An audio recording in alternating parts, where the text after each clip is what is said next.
This video is the first of a series of videos targeted mainly at those starting out their Excel journeys. I've divided the video into two parts. We'll first take a look at why Excel is a must-have skill for any professional, and then in the second part, we'll take a look at the general interface of Excel, as this is the first video in this series. As usual, I've included the timestamps in the description below, so feel free to jump around. Let's get on board. A look through any job posting website will quickly show that a good portion of employers are searching for candidates with Microsoft Excel experience. In fact, some statistics say that 82% of employers look for some degree of Excel knowledge during job application processes. That's a whopping 8 out of 10 employers. Massive. So what is Microsoft Excel and why should you learn this particular program? Excel is one of the best, if not the best, spreadsheets program out there.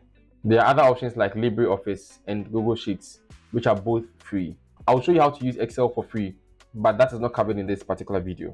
Excel helps us to collect, organize, analyze, and interpret complex data.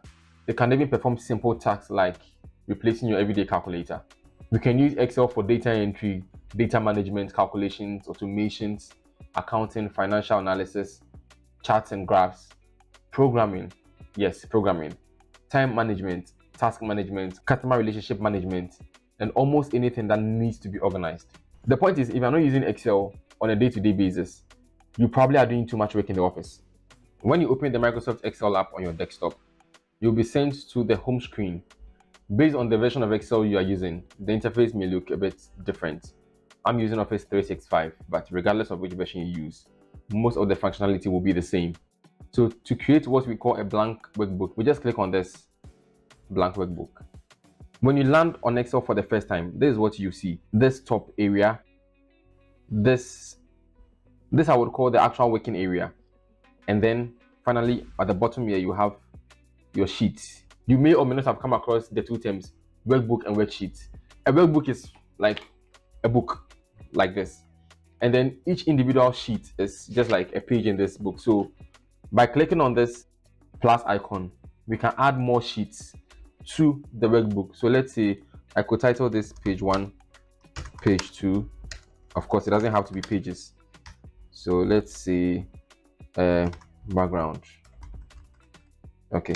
Essentially, this workbook has 3 worksheets, and we can keep on adding pages by clicking on the plus icon. Okay, now let's come to the very top part.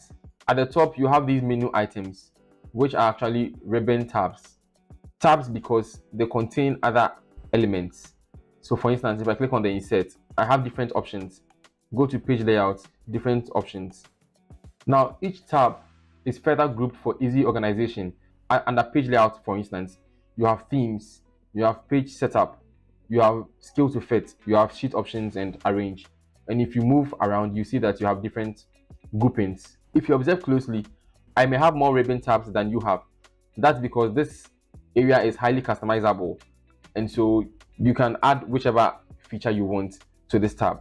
If you use, let's say, Excel 2013, 2016, 2019, 2021, you may see this bar at the top, which we call the quick access bar. I have my quick access bar here, and what this allows me to do is to put features I normally use.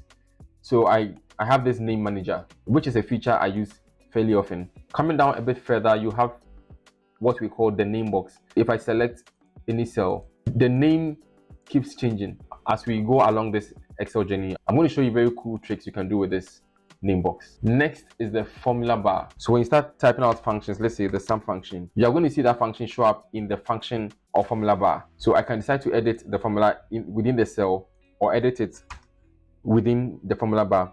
To the left here, you see fx. So with this, I can search for any function I want. So let's say I want to search for products.